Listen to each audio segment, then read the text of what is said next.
This is the Roman Legion, the greatest military force in ancient history, and the basis for every professional army since.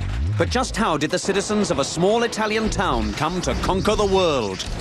This time on Conquest, how to win with the weapons of Rome.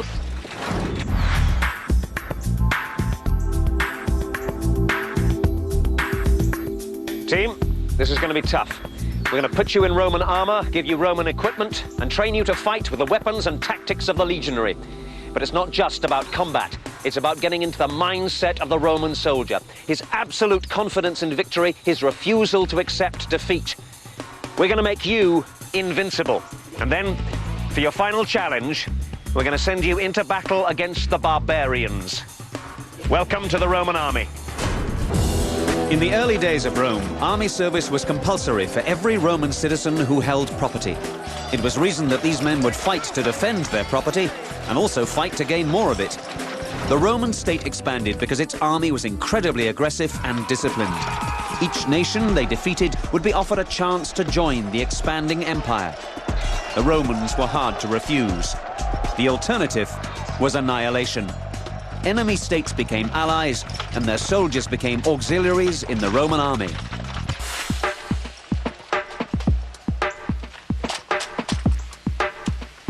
The Romans copied from their enemies. Weapons, armor, formations, tactics, anything that worked. This is mail armor, copied from the Celts and in use throughout the Roman period. You could stab through mail, but it would withstand a cut. Only problem was a really hard blow would break the bone beneath it. So, from the 1st century AD, the Roman legionary wore this, the lorica segmentata. This was made of curved iron plates, and it gave absolutely brilliant protection to the body and to the shoulders. The helmets were of many styles, but the same basic design, with this strengthening piece across the forehead, with these extra eyebrows here. Sometimes crossbars reinforced the whole skull. These cheek pieces protected the face, and the whole helmet gave you excellent vision, and these ear slots allowed you to hear. It was vital to be able to hear commands in the Roman army. Turn to face me.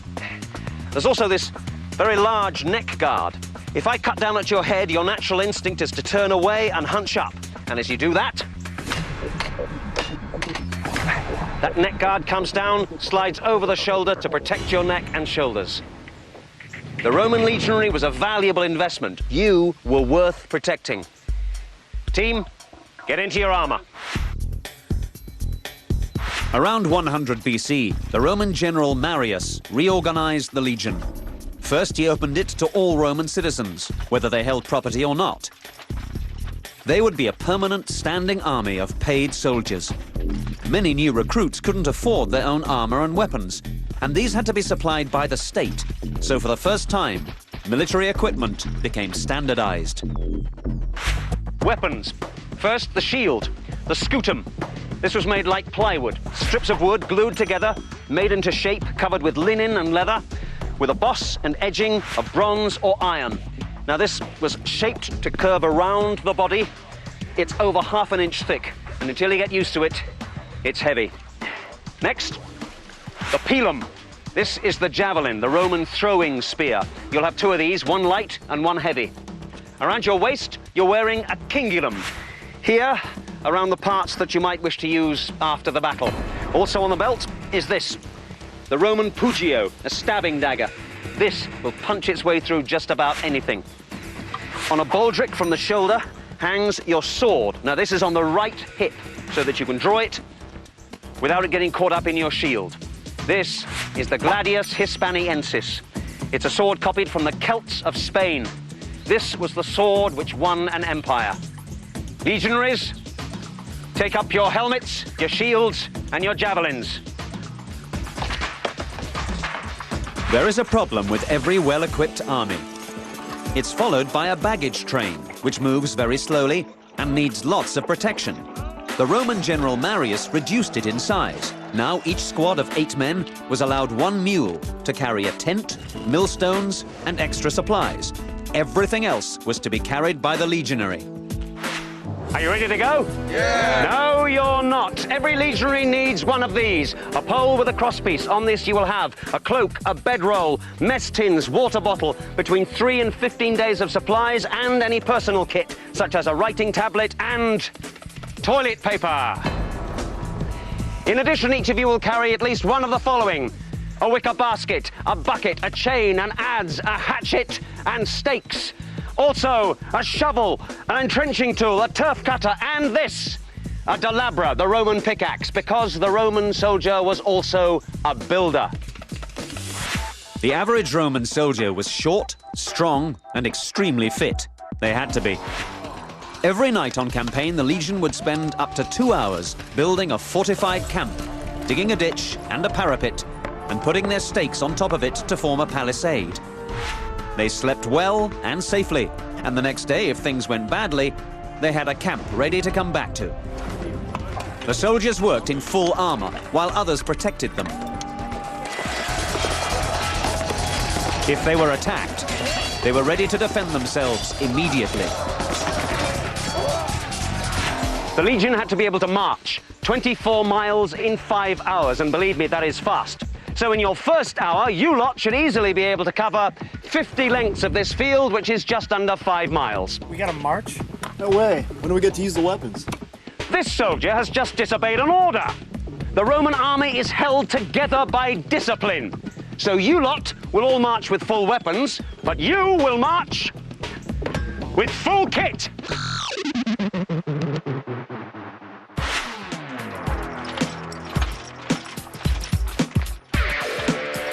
Romans were usually outnumbered, but they had excellent communications and a superb road system. It was vital to get the legions rapidly to wherever the trouble was. And these guys could march faster than any other foot soldier. Even in peacetime, a legionary had to route march 3 times a month in full kit, which weighed between 80 and 100 pounds. The legionaries called themselves after the name of the general who thought up this brilliant idea, Marius's mules. Team, halt! Fall out. Pathetic. How's the morale? Oh, it's great. So it should be. This is an army of professional long-service soldiers, well paid, fully equipped, excellent health and welfare benefits, and a good pension after 25 years of service, although, of course, you weren't allowed to marry. Ah, you're kidding. Well, you've got other things to think about. You're about to meet your new centurion. Centurions were the drill sergeants of their day. They ran the Roman army with extreme discipline and were often more feared than the enemy. Parete star, star. Ad gladium, cleaner. One particularly nasty fellow was nicknamed Give Me Another for his practice of breaking his staff over his soldiers' backs.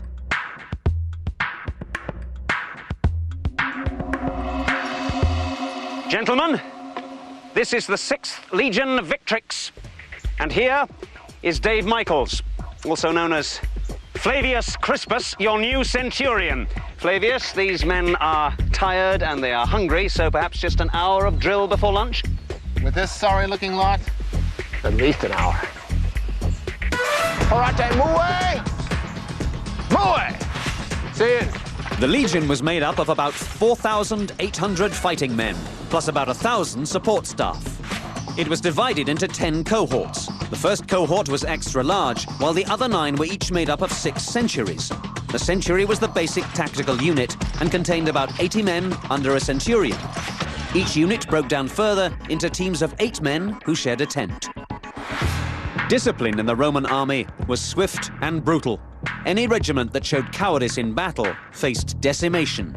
Today, we take that word to mean an overwhelming destruction of an army's ranks. But to the Romans who invented it, it meant killing 1 out of every 10 soldiers in a regiment that required discipline. The most famous act of decimation took place during the slave uprising of 73 BC, led by the gladiator Spartacus. 2 legions who lost to Spartacus in battle were duly decimated by their commanders. So there was ample incentive for soldiers to train hard and perform well in battle. On the battlefield, units had to move around each other and support each other with speed and discipline. There was a complex system of commands by various types of trumpet. Some designed to be heard at a great distance over the noise of battle. There were also visual cues. Each century, cohort, and the legion itself had a standard which it followed. These were considered sacred objects. and the loss of a standard was an unbearable disgrace. Vendetta Catate, pick up your shield. Ad testudanam. Moe. It was essential for every man to learn the battlefield commands and movements. This one is the testudo, or tortoise, mainly used for siege warfare. Moe. At last, our team is ready for the next stage. They have the equipment, the discipline, and an understanding of drill and tactics. More important, they have the weapons. Next, they learn to use them. Our team has learnt the basics of drill and discipline in the Roman legion. Now it's time to fight. You have to understand the fighting spirit of the Romans. They were entirely aggressive. Even when they were attacked themselves, they moved forward into the attack. They took the fight to the enemy. Now, they had big shields. These weren't to hide behind. These were offensive weapons. Step forward. I'm going to walk through you. Try and stop me. You take my point. And look at the armor. The Romans had the technology to cover the entire body in articulated armor. They chose not to, because with the lorica segmentata, you could run. And I don't mean backwards. Your first weapon is the pilum. This is a short-range weapon. Very heavy, deadly, brilliantly designed. A rain of these would come down on the front ranks of the enemy. And if he was unarmored, he'd be dead. If he had just a weak shield, this point would break through it, and the metal shaft would continue through and pin the man behind it. If he had a heavy shield, well, this point would stick in the wood, and this shaft was designed to bend on impact, making the shield completely useless. This wasn't a defensive weapon to hold an enemy off. It was a vicious, aggressive tool for killing.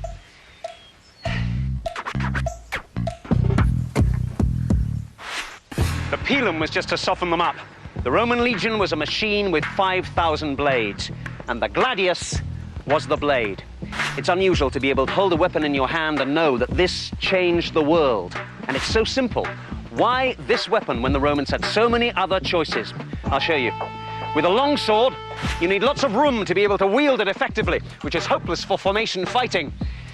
You could use a shield with it, but the shield had to be small and held in one hand. And most importantly, wielding this can be very, very tiring. Now, there is an alternative, the falcata. Now, this was used by the Greeks and the Spanish Celts. It's extremely heavy and very effective. Step forward. But in close combat, you had only one real stroke with this, the downward chop. And every time you raise it to make your attack, he'd stab you. Now, the gladius.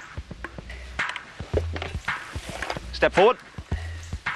The Romans knew how to cut with this weapon, to clear an opponent's blade, or to attack the head, the shoulders, or the arm. But they also knew this was a complete waste of time. This weapon is designed for thrusting. Here I am, tucked in behind my shield. I can push forwards, but it's very hard to push me back in this position, and my gladius is at the level of his stomach. If I stab forwards, I'll hit him in the guts, in the testicles, or the femoral artery at the top of the thigh. There's just a chance that he may parry my incoming thrust. Then I stab upwards to the throat, the face, or the eyes. It's almost impossible to avoid at this range, because the crucial thing about this attack is speed. You use your arm like a piston. Stab, stab, stab, stab.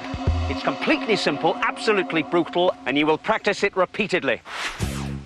Romans trained for 6 months before being accepted into the legion. They had to be able to read and write to understand written orders. Aside from learning the commands, formations, drill and marching, they spent hours on weapon technique. Throwing the pilum and using wooden swords of double the standard weight to build up their strength. They practiced against each other and against a pella, a thick wooden pole as high as a man. In close order combat, each man is given 3 feet of space. You are not bunched up. Your shields are not overlapping. You have to give the gladius room to do its work. The weapon is short, aggressive. You have to get in close. Let's see the machine in action. Ready? Advance! You can see why some have described the advancing Roman legion as a many-toothed barracuda. You have to know what weapons you're up against and how to defeat them. Over there is a group of warriors. behind a wall of shields and spears. First thing is, you're going to do serious damage with your pilum. They're closely packed together, and they cannot raise their shields above their heads. That's your first weapon. When you make contact, this is what you do. Step forward, step forward. I want you to fix those spears with your shields. Move in. I'm in the rank behind you, and I'm going to force my way between you, push my way through, hack and chop at these spears until I get close enough. These guys don't stand a chance. Here are two heavy weapons used against the Legion, the falx and the axe. Either of these can carve straight through your helmet. But if you just sit back and defend yourself, I will hack you to pieces. What you have to do with this is attack. So as I come in, you have to attack with your shield held high. Do it! Good! Because I have to use two hands, I'm a good target. The longsword is more difficult. I have a longer reach than you, so you have to keep driving me back. Push me onto my back foot. Do it! Don't let me have room to use this thing. That's it! Keep advancing! That's right! And remember, you can stab me 3 times for every cut I can give you. To help meet the many types of enemy they had to face, the Romans used large numbers of auxiliary forces. These would be light infantry, cavalry, archers. These soldiers were paid less than the legionary, but after 25 years' service, they and their families could become Roman citizens, entitled to all the privileges and protections that went along with that. The auxiliaries were good soldiers, but the battles were won by the heavy infantry foot soldier of the legion. It's time to try some of the techniques we've learnt with a full-scale attack. In 2 disciplined ranks, our team charges forward. After only a small amount of training, the effect is already obvious. The enemy front line would be devastated by a hail of pila just seconds before the Romans smashed into them and cut them to pieces with the sword. As the enemy were bunched up, the Roman rear ranks would throw their pila over their own front ranks into the densely packed mass. It was a mincing machine, and all it takes to start a rout is for one man to break and run, and it won't be a Roman. I feel great. I feel pumped. I feel like I could tear into a real army, not just hay bales now. Lots of speed, shock, and violence. We just tore right through them.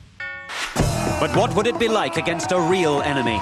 At last, our own legionaries are ready to face the final test, the barbarians. For their final challenge, our team is faced with a group of barbarians forming a shield wall against them. Both sides are using real weapons, but a well-thrown pilum could kill with ease.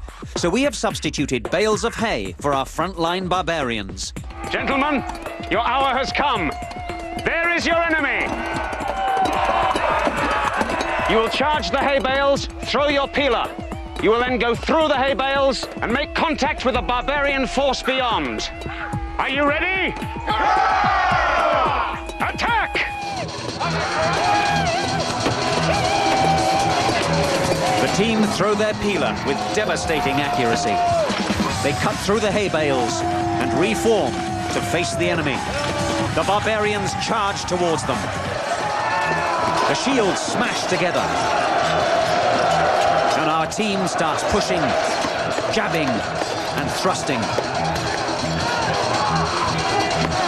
Although outnumbered, they break through the shield wall. Once they're on the run, the barbarians are easy targets.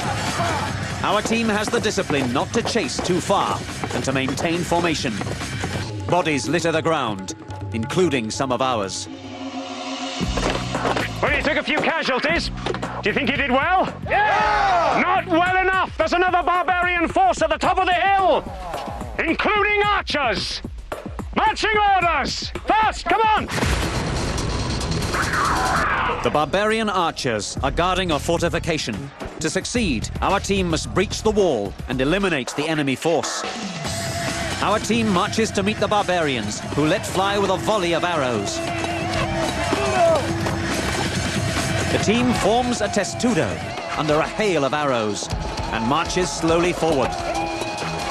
The archers keep firing. Like an armored tank, the testudo advances unscathed towards the enemy line. Suddenly, our team changes formation. They begin the attack with swords and shields. This time, things are not so easy. Our team is exhausted. The barbarians fight as individual warriors, while our team back each other up and work together. Although the barbarians fight viciously, they are no match for our superior Roman weapons strategy and training. At last, our team mounts the fortification and can now rain blows down on the defenders. The wall is breached. The barbarians cut and run to the relative safety of the forest, perhaps to fight another day. Well done, you look exhausted. Yeah. But you gained the victory, and for the Romans, that's all that mattered. Our team has shown that on the right terrain, confident, well-trained, disciplined, the Roman legion was the finest fighting force in the world. We have learnt how to win with the weapons of Rome.